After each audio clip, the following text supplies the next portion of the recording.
제가 신학교를 졸업할 때 훌러신학교 한인 학생회에서 졸업생들에게 축하패를 하나씩 만들어 주었습니다. 그 축하패에 뭐라고 썼냐면, 당신이 하나님 나라의 확장을 위해 수고할 때 하나님의 은혜가 함께하기를 바란다라고 썼습니다. 하나님 나라의 확장을 위해 수고한다. 옳은 말입니다. 그런데 과연 하나님의 나라를 확장한다라는 말이 무슨 뜻일까? 세상 어디에 하나님의 나라라는 실체가 있어서 우리가 수고를 할수록 마치 은행 계좌에 현금이 쌓이는 것처럼 우리가 수고를 할수록 그 하나님의 나라가 가시적으로 객관적으로 확장하는 것을 우리가 볼 수 있다는 말인가?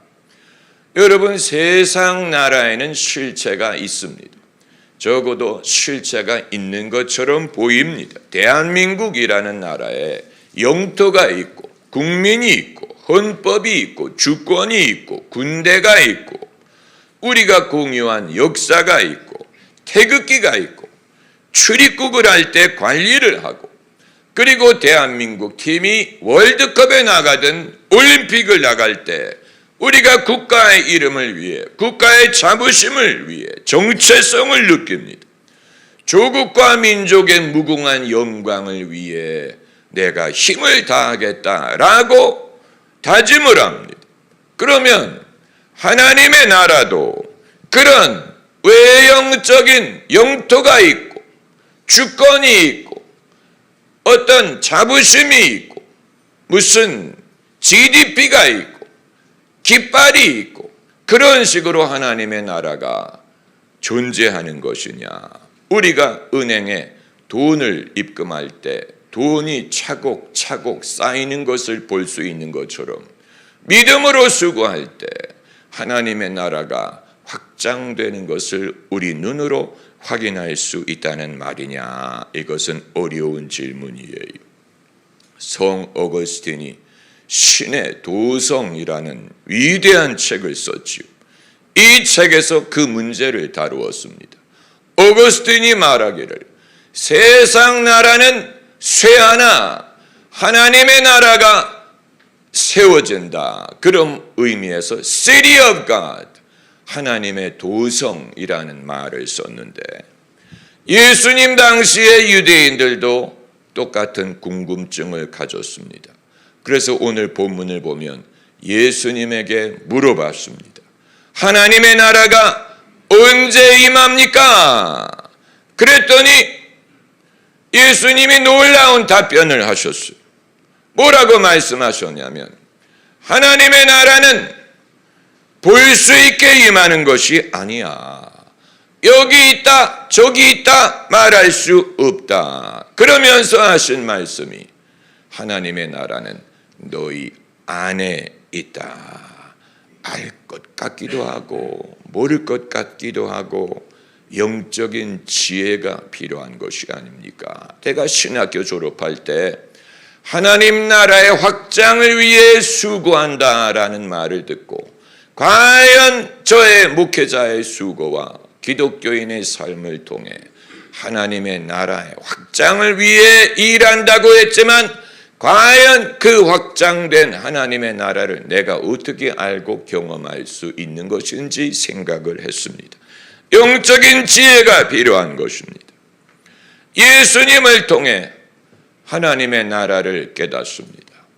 예수님이 이 땅에 계실 때 벌어진 모든 일들은 다 하나님 나라였어요.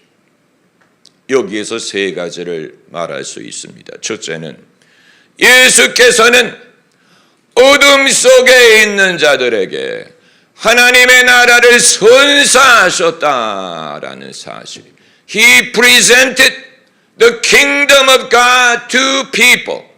예수님이 가시는 곳마다 어둠 속에 앉아있는 자들에게 병을 고쳐주고 귀신을 내쫓고 그들의 영혼을 구원하심으로 어둠에 있는 자들에게 하나님의 나라를 선물하셨어요. 예수님이 하신 이 모든 사역은 하나님의 나라를 드러내는 일이요, 선사하는 일이요, 하나님의 나라에 들어가게 하는 일이요, 하나님의 나라를 보여주는 일이었습니다. 그렇기 때문에 오늘 본문 11장 20절에 내가 하나님의 손가락을 힘입어 귀신을 쫓아내는 것이면 하나님 나라가 너희에게 임하였다. 하나님의 나라를 어디서 보느냐? 예수께서 성령에 힘입어 귀신을 내쫓으실 때 거기에 하나님의 나라가 임하는 것을 볼 수 있다 하는 말씀입니다. 그러기에 예수님은 회개하라, 하나님의 나라가 가까이 왔느니라. 예수님이 가까이 오실 때 하나님의 나라가 가까이 온 것입니다. 그리고 이제 두 번째는, 그렇다고 일방적으로 예수님이 일방적으로 수동적인 사람들에게 하나님의 나라를 일방적으로 선물하신 것이 아니고 예수께서 사람들과 같이 앉아 식사하시고 같이 만찬을 나누고 먹고 마시는 그 장면이 하나님의 나라의 장면이었다는 사실.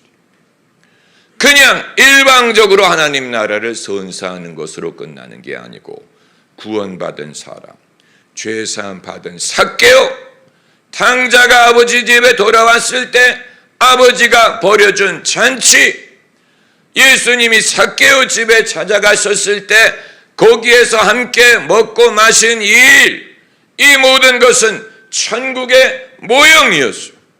왜 예수님이 처음 행하신 이적이 가나의 혼인 잔치에서 벌어졌느냐? 천국의 모형인 것입니다.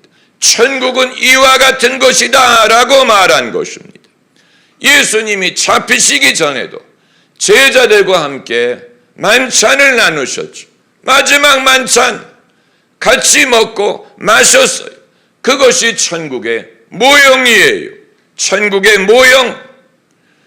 탕자가 아버지 집에 돌아왔을 때 아버지가 해준 것이 옷을 입혀주고 가락지를 끼워주고 신발을 신겨준 것뿐만이 아니고 함께 먹고 마시자. Rejoice with me. He was lost and found. He was dead and now alive. 함께 기뻐하자. 그리하여 버려준 그 잔치. 그 잔치가 모형이에요. 왜 예수께서 사람들을 찾아가는 곳마다 같이 먹고 마셨느냐? 그것을 통해 하나님의 나라를 누리게 하기 위한 것입니다. 인생 별거 있느냐? 잘 먹고 잘 살면 그게 인생이지라는 말이 천국의 진리와 그렇게 다르지 않습니다. 하나님 나라가 여기 있고 저기 있는 게 아니고 너희 안에 있다고 하셨기 때문에 우리 안에 하나님의 나라를 누리지 못하면 그럼 우리에게 하나님의 나라가 없는 것과 마찬가지. 내 안에 하나님의 나라를 누려야 그것이 하나님의 나라인 것이지. 나는 고생하고 나는 괴롭고 나는 수고하고 나는 희생하고 내가 이렇게 희생함으로 어떤 다른 데에 하나님의 나라가 세워지겠지라고 생각할 수 없다는 얘기예요. 어떤 다른 곳에 하나님의 나라가 세워지지만 나는 그걸 느끼지 못하고 나는 그걸 누리지 못하고 나는 괴롭기만 하고 수고만 하고 희생만 하고 그리고 내 수고의 결과로 어느 다른 곳에 누구를 위해 하나님의 나라가 세워지겠지라고 생각할 수 없다는 얘기예요. 남편들이 종종 그런 말을 하지 않습니까? 나는 가족을 위해 처자식을 먹여 살리기 위해 뼈 빠지도록 수고하는데 왜 가족들은 내게 고맙다고 하지 않을까? 나는 이렇게 고생하는데 왜 나에게 고맙다고 말하지 않을까? 이렇게 말한다면 엉뚱한 데에서 하나님의 나라를 찾는 것과 마찬가지. 비록 열심히 일하더라도 그러면서 가족들을 위해서 일한다면, 그러면 가족들과 같이 기뻐하며 가족들과 나누며 그러면서 수고하는 것과, 나는 수고만 하고 나는 고생만 하고 가족들은 그 열매를 누리고 고맙다고 하지 않느냐라고 입이 튀어나와 있다면, 그럼 누구를 위해 수고한 것입니까? 하나님의 나라가 내 안에 있는 것이기 때문에, 내가 하나님의 나라를 내 안에 느끼지 못한다면 그럼 누구에게 하나님의 나라가 있다는 얘기입니까? 아버지는 고생하는데 그 고생의 결과로 가족들이 하나님의 나라를 누렸다는 얘기예요. 그렇게라도 하면 좋겠죠. 그러나 하나님의 나라를 누린다면 같이 누리는 것이 옳습니다. 여자들도 마찬가지예요. 내가 당신 뒷바라지 하느라 나도 뼈 빠지게 고생하고 내 행복은 뒷전으로 돌리고 남편과 애를 위해 헌신했는데 내 젊음은 지나가고 나를 알아주는 사람은 없으니 지나간 세월 물어내. 이렇게 한다면 누가 가족을 위해 그렇게 고생하라고 말했습니까? 엄마도 엄마의 삶을 살아야 되는 것 아닙니까? 왜 가족의 행복을 위해 엄마만 고생을 한다고 생각합니까? 행복을 위해 한다면 같이 행복해야지. 같이 행복했어야지. 왜 가족의 행복을 위해 엄마는 불행했다고 생각합니까? 그 방법이 잘못된 것입니다. 천국이 여기저기 있는 게 아니고 내 안에 있는 것이기 때문에, 내 안에 천국을 누리지 못한다면 어디 다른 데 있는 것이 아니라는 얘기예요. 그리스도인들도 마찬가지. 내가 교회를 위해 수고해, 내가 세계 선교 전도를 위해 수고를 많이 해, 하나님을 위해 내가 헌신해. 그런데 사람들이 알아주는 것 같지 않고 하나님도 알아주는 것 같지 않고 나에게는 뭐가 남았는지 모르겠다라고 말하는 사람이 있다면 그 사람은 하나님의 나라를 누리지 못하는 것. 하나님의 나라를 위해 한다며 그럼 본인도 하나님의 나라가 그 마음에 있고 그러면서 이것을 해야지. 그게 아니고 나는 수고하고 고생하고 많은 사람들이 세계 선교를 무엇으로 동일시하는지 아세요? 선교 이퀄 고생. 이상한 형식, 이상한 공식을 갖고 있어요. 선교 이퀄 고생. 그러므로 고생이 아닌 건 선교가 아니다. 이상한 생각. 고생을 해야 내가 이렇게 고생을 하는 걸 보니 나는 지금 의로워 옳은 일을 하고 있어. 아니에요. 하나님의 나라를 위해 한다면 설령 그것이 고생이라도 그게 내게 즐거움이 되고 내 자신이 기뻐하고 내 자신에게 축복이 되고 그러면서 그 모든 것을 할 수 있는 것이지. 남들은 천국을 누리게 하기 위해 나만 고생한다. 여러분, 그게 아닙니다. 그게 아니에요. 그리고 이제 세 번째로, 그러면 하나님의 나라가 내 안에 있고 내 안에 없으면 하나님의 나라를 내가 경험하는 것이 아니라면 하나님의 나라는 외적인 실체가 없는 주관적인 현재적인 굉장히 이 내면적인 것이라는 말이냐? 지금 내가 하나님의 나라를 경험하지 못하면 이후에 나를 위해 하나님의 나라가 예비되어 있지 않다는 말이냐? 그건 아니에요. 그건 아닙니다. 예수께서 많은 사람들과 같이 마시고 먹고 그들과 하나님의 나라를 누리셨지만 마지막 만찬 자리에서 예수님이 뭐라고 말씀하셨는지 아십니까? 그것이 바로 마태복음 26장 29절 말씀이, 내가 포도나무에서 난 것을 이제부터 내 아버지 나라에서 새 것으로 너희와 함께 마시는 날까지 마시지 아니하리라.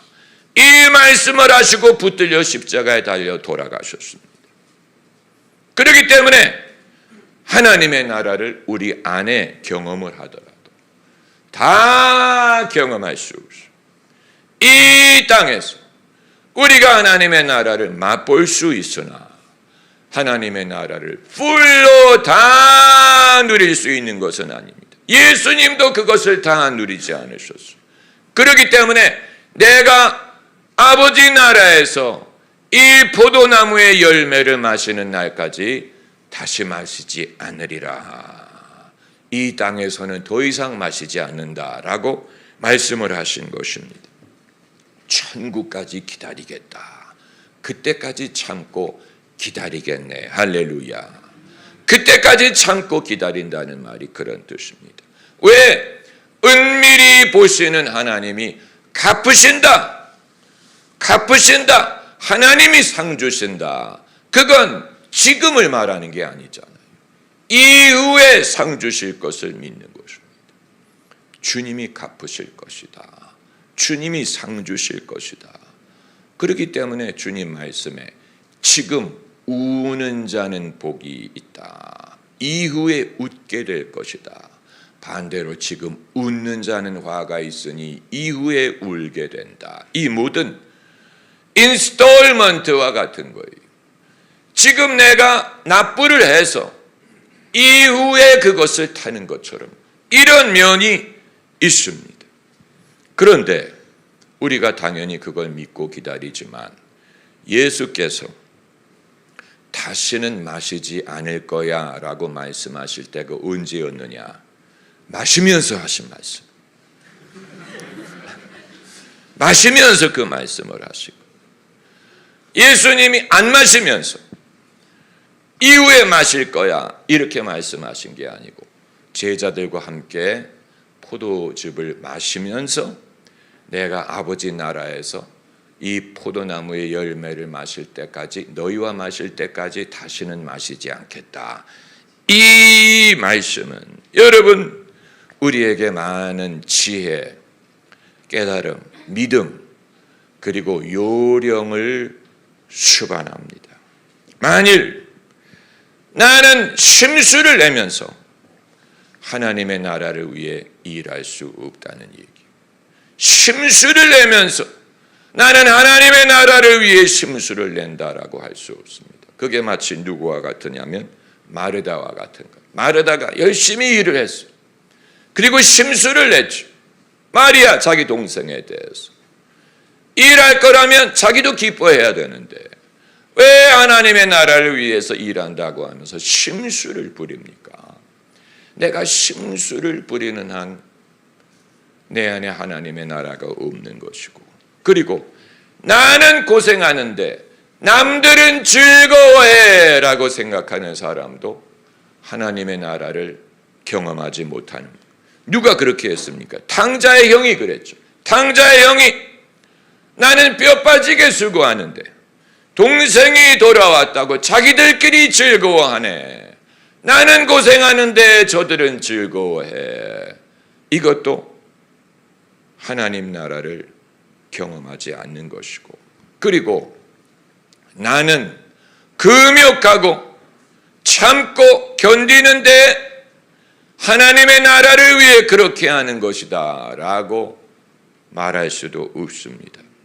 누가 그런 말을 했는지 아세요? 바리새인들이 예수님에게 뭐라고 말했냐면 요한의 제자들은 금식하고 바리새인들도 금식하는데 왜 당신의 제자들은 먹고 마십니까? 이 사람들은 자기가 지금 금식하는 것이 하나님의 나라를 위한 것으로 생각을 했어요. 그런데 남들이 금식하지 않는 것을 이상하게 여긴 것입니다. 그때 예수님이 대답하시기를 신랑이 함께 있는데 금식을 할 수 없다. 이후에 신랑을 데려가면 그때 금식할 것이다. 그 말씀은 만일 정말 하나님의 나라를 위해 내가 참고 금욕하는 것이라면 내가 하나님의 나라를 위해 참고 금욕하는 것이라면 왜 남은 안 합니까? 라고 물어보면 안 된다. 왜 남은 하나님이 안 합니까? 라고 물어보는 사람은 자기가 하나님의 나라를 느끼지 못한다는 얘기예요. 내가 정말 하나님의 나라를 위해 인내를 하든 수고를 하든 금욕을 한다면 그 자체에서 하나님의 나라가 있음을 믿고 흡족해야지. 왜 나는 금식하는데 당신은 안 합니까? 라고 물어본다면 자기가 그 많은 고생을 하는데 정작 자신에게는 그게 별로 기쁨이 되지 않고 하나님의 나라를 느끼지 못한다는 말이 되는 것입니다. 여러분, 결론적으로 예수님이 계신 곳이 하늘나라예요. 우리가 천국을 이 땅에서 누릴 수 있는 이유도 예수님이 함께 하시기 때문에 예수 안에서 내가 모이고 예수 안에 우리가 기도하고 예수 안에서 즐거워하고 우리가 수고하는 것 예수 안에서 하는 것입니다. 예수 안에 있는 나에게 정죄함 없네. 주 안에 있는 나에게 딴 근심 있으랴. 예수님의 이름으로 우리가 모이고 예수님의 이름으로 수고하고 예수님의 이름으로 기도하고 예수님 안에 있을 때 초막이나 궁궐이나 내 주 예수 모신 곳이 그 어디나 하늘나라. 할렐루야.